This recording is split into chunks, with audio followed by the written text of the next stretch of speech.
Hey guys, welcome back to my channel. My name is Grant Kennedy. I'm a professional web designer and digital marketing consultant. Last week I did this video where I critiqued Canva's web builder tool, if it's even qualified to be called that, and I stand by my opinion that it is terrible. And I don't think you should use it, or anyone should use it. They should just really kill it. But in response to that video, I got a question about what web builders, what website builders or web design tools I would recommend. In particular for small business owners, entrepreneurs, and people who don't have a design or perhaps marketing background. So that's what I'm doing today in this video. I'm going to take a look at which web design tools you should use and what types of projects to use them with. So, not all tools are created equal. Like all web design tools or all website builders all produce the same code on the end. It's all the same output. It's HTML, CSS, and JavaScript. But just because they all produce the same thing doesn't mean necessarily it's the right tool for every single job. So before you choose a tool, you want to take a minute to think about what purpose does your website serve? Like, what do you want your website to do? Do you want it to generate calls? Do you want people to go and submit leads through a form? Or like fill out a form so you can get the leads? Do you want to sell products directly online? Do you want people to book reservations or book meetings or appointments on there? Do you want to grow a membership site? Or is it for a blog or a forum? So all these are different uses and all different kind of marketing cases for website builders.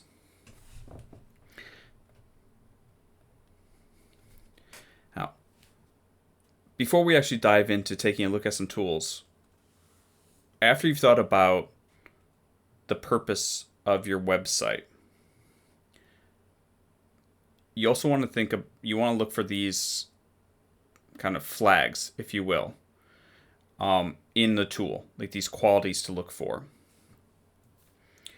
I think one of the most important and often overlooked qualities to look for in a website building or web design tool, website builder, is longevity. How long has this tool been around? Because every single day there are new builders coming out, like every single day. Most of them are going to disappear. Most of them are just trying to compete on price, and they're not really built on a solid foundation, like business foundation. And if you're going to be using one of these tools, or any tool, you want to make sure that it's actually supported and it's going to be around long term, because this is what your business is. Like, you need something to build your business on. So you need something that's sturdy, dependable, has a strong community behind it, and also a reasonable price point if you decide to go for a more premium tool. Finally, you also want ease of use. Do you like working with the tool? Now, as an extra note, and I put it in this slide here, I put it under community, but another consideration is how easy is it for you to hire someone to work with that? Like, for example, WordPress, you can find WordPress developers and designers extremely easily. You can find Shopify ones extremely easily. But if you're looking at, say, a tool like Framer, a little bit harder. It's newer.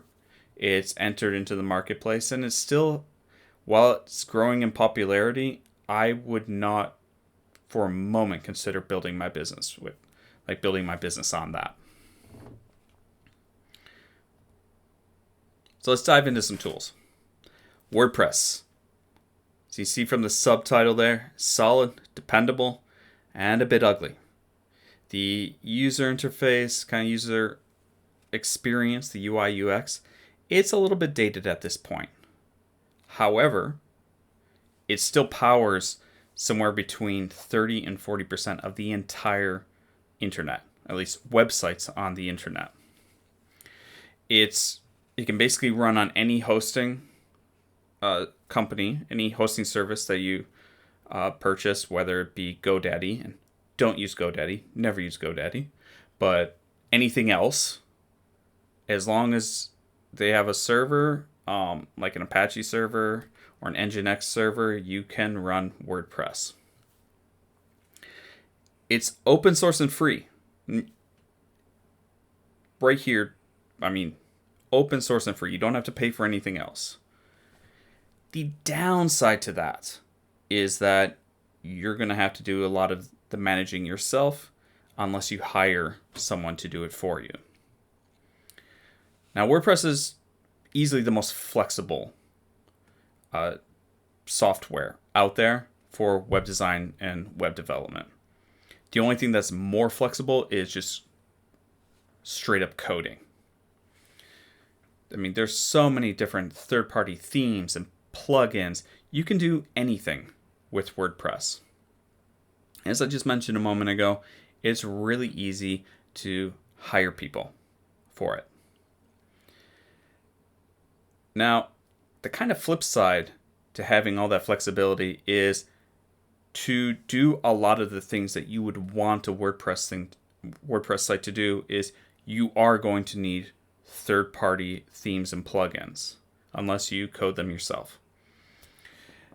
And along with that is you can have like code conflicts, which cause errors and cause your site to crash.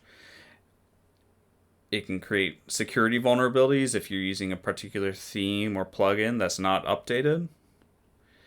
And it's kind of hard. You can get some analysis paralysis of all the tools that are available. Now, to another kind of downside is, while not necessary, having a little bit of knowledge of web development is very useful with WordPress.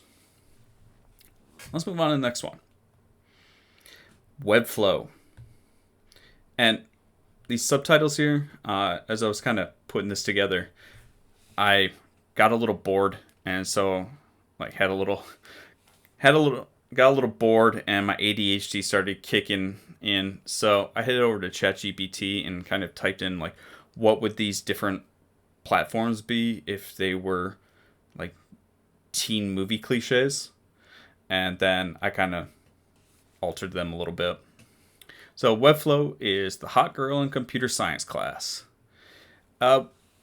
Webflow, unless you actually have a designer on staff, or you're going to be hiring a professional designer for a really, let's say,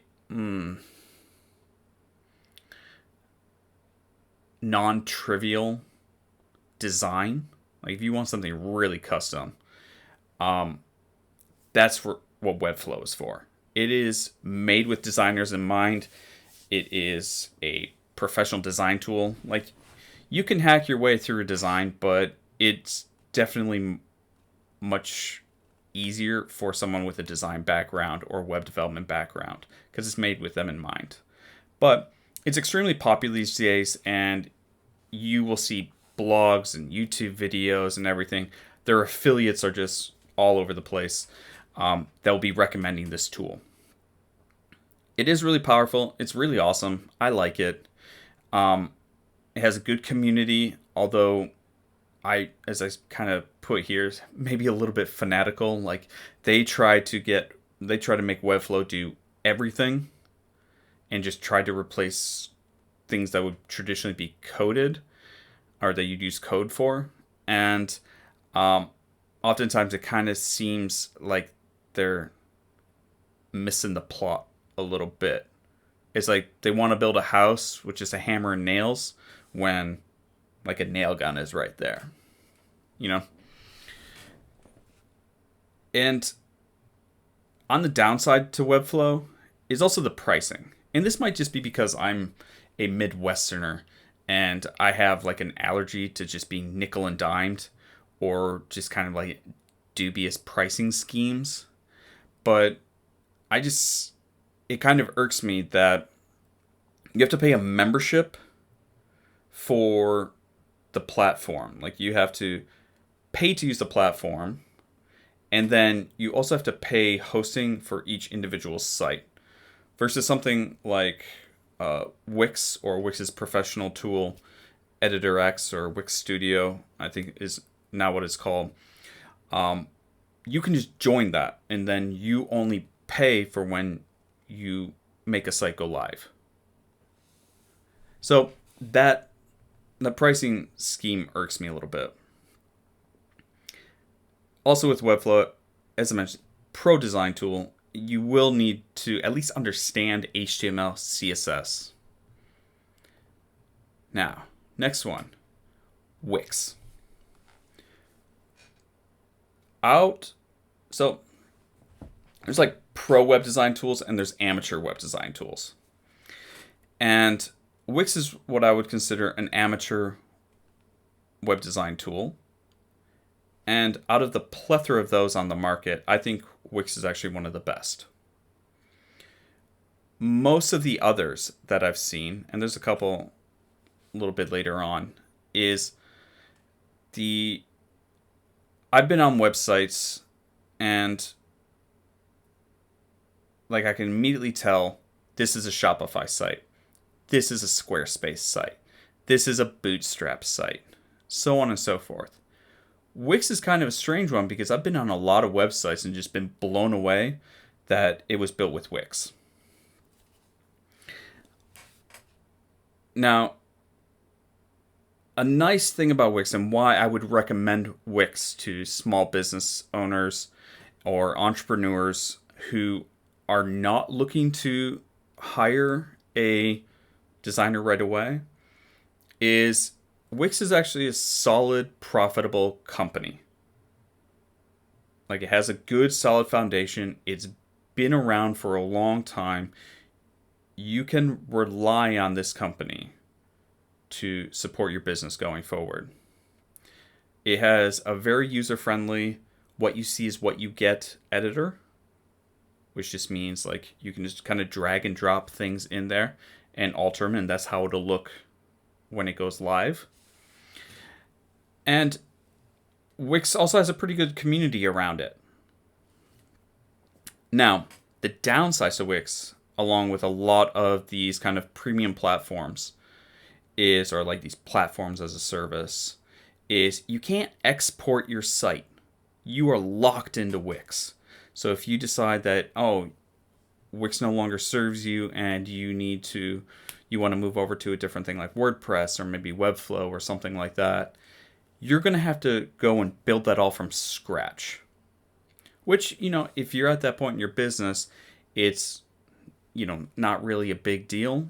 But it's just something to consider when you're choosing a platform.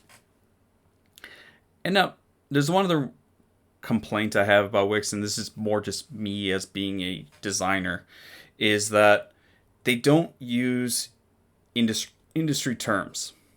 So, for example, if you have like two objects and or if you had two elements on a page and you want to raise one up above the other one to kind of float above it, in Wix it's called layers. And I think that's more because it's catered towards amateurs, which kind of makes sense if you're thinking about layers. But from a designer's point of view, I would look at them like, what the hell are layers? Because for a designer, we call that Z-index. And finally, like going back to the point of finding help, Wix will be slightly harder to find good designers. Kind of emphasis on the good. Because, you can hop on Fiverr and you can spend a couple $100 for just like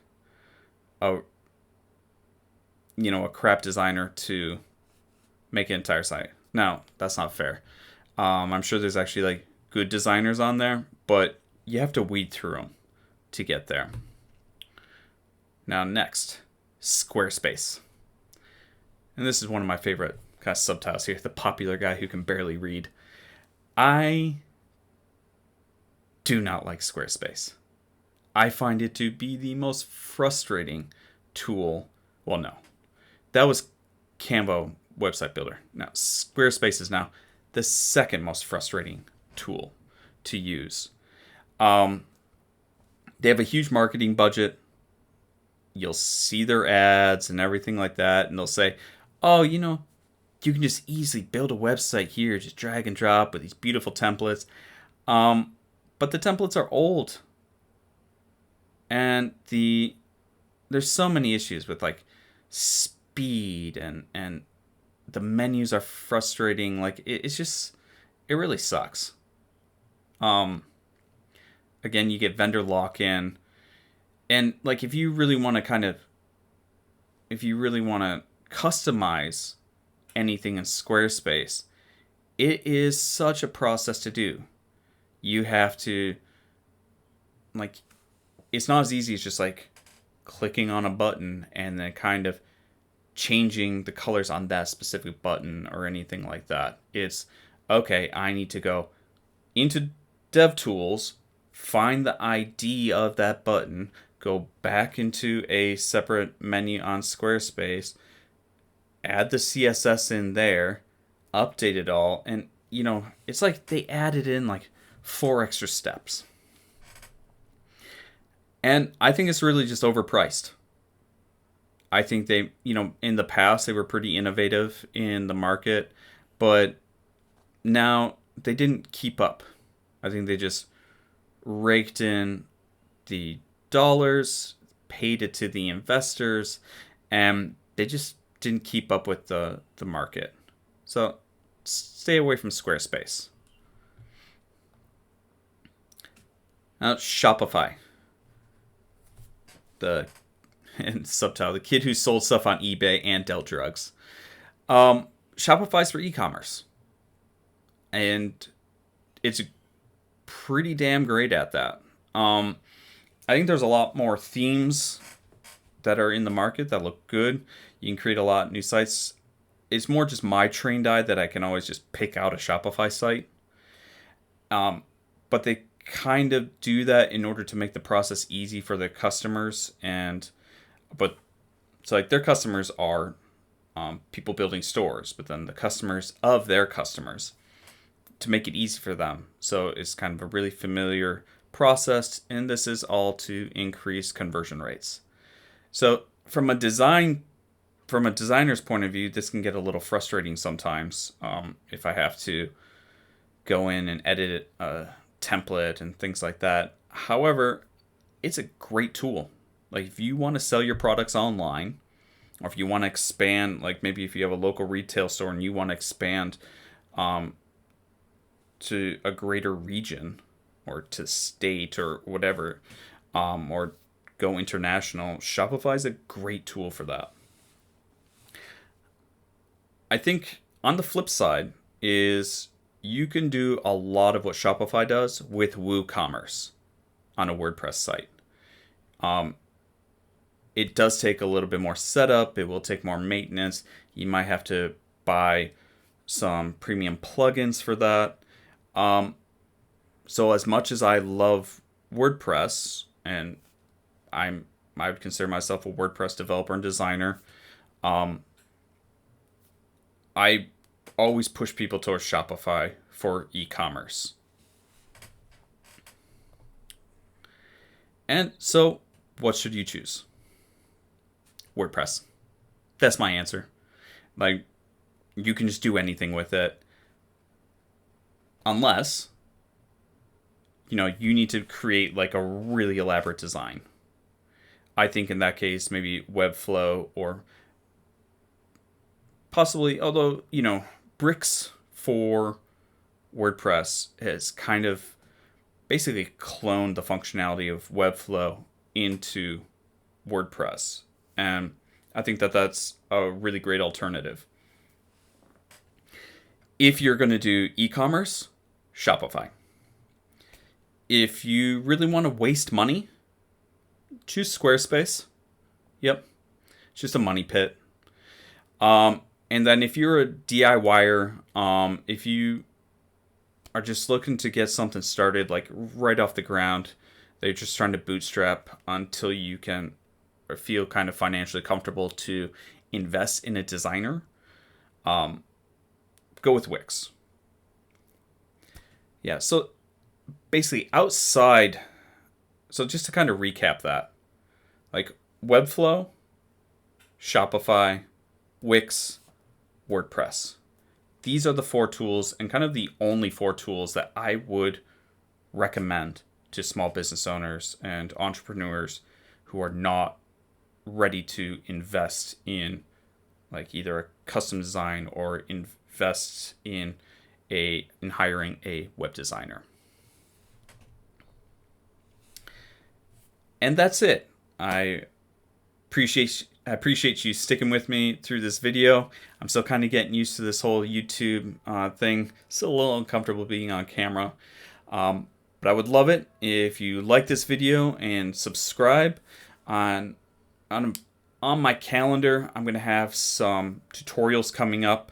I'm going to show you how to do some things with the Kadence theme and Kadence blocks, which is one of the best WordPress themes and kind of tool sets out there. It's just blazing fast. It's great. And as well as some kind of technical tutorials and some digital marketing tutorials. So again, thank you. I appreciate you. Please like and subscribe. And I hope you have a great day.